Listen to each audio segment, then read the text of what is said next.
just in this year, 300 anti-LGBTQ plus laws introduced in the US. We're 6 months in, not even. They fall into broad buckets. A lot of them are aimed at transgender Americans, specifically banning trans youth from playing sports according to their gender identity, and then stopping gender-affirming care. And I wanted to focus on those two things first, Aaron.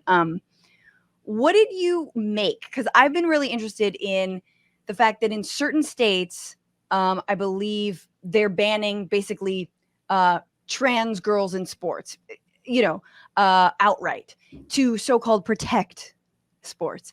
But recently, the governor of Indiana vetoed a transgender sports ban, as did the governor of Kansas. In Kansas, the legislature tried to override. I believe Kansas was successfully overrid the veto. Can you clarify that? Kansas was a successful veto override, and it was successful by the margin of a single vote, which is just mind-blowing.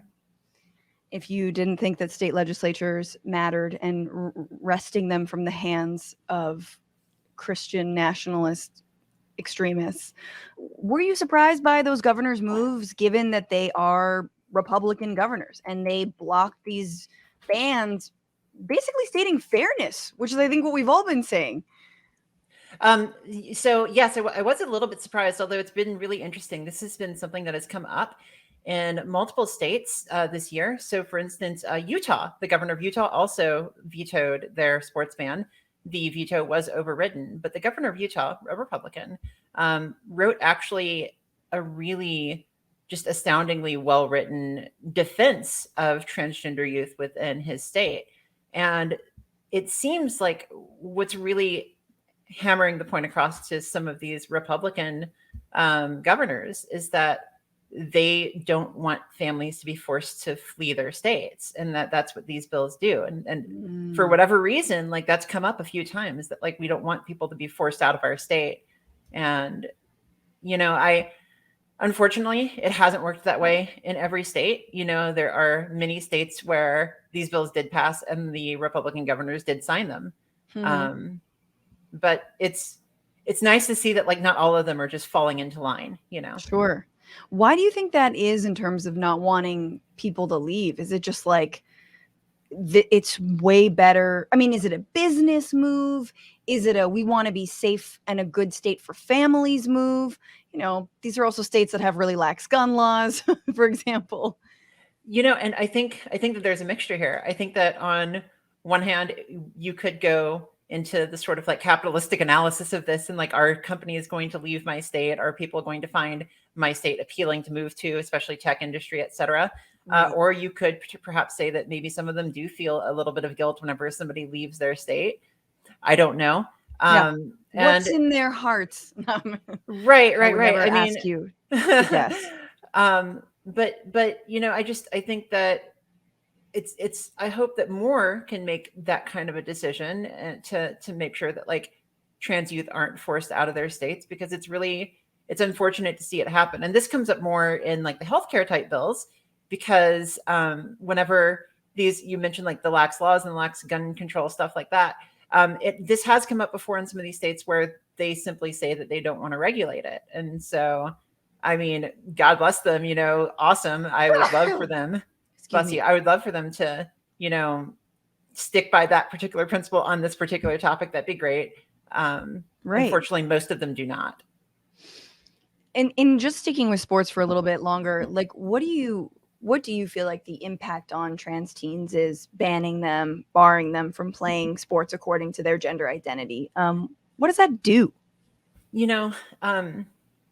It singles them out.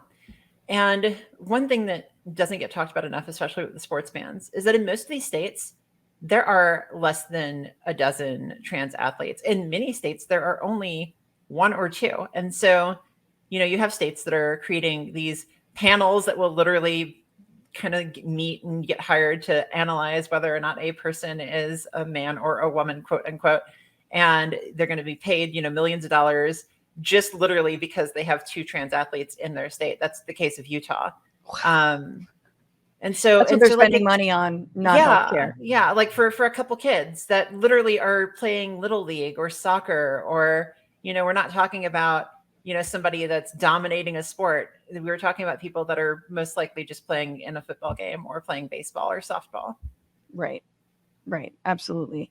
I mean, and to say nothing of like, I'm thinking of the impact of also, if you do like sports, I never did, much more of a theater kid, gonna be honest with you, but like, given the amount of ostracization, of like suicidal ideation among trans youth already, of bullying, et cetera, et cetera, et cetera, sports you think would be such an important outlet and community to actually have. Good move, Kitty. And it knows. And so, and to take that away is for, again, you're saying like a couple of trans teens who also play sports, and then you're saying you defend women's sports supposedly. It's really, really laughable at a certain point. No, I agree. And obviously, and interestingly, the way that patriarchy works would have it that no one cares about trans men in men's sports. Absolutely not. Absolutely not. You never hear anything about trans men. And it's, in my opinion, it's because, and you hear this is often in like all aspects of how transgender people are discussed. Trans men are often left out. Trans masculine people are often entirely left out, because of the fact that, they like to paint transgender people as predators, and they see much more success doing that by focusing on trans feminine people rather than trans masculine people for whatever reason. What's going on, Frantifa? If you haven't already, subscribe to this channel right now. Hit that button. And also, you can become a patron and support the show every single week. Get access to bonus episodes and exclusive merchandise. Patreon.com/Bitchuation Room. Do it.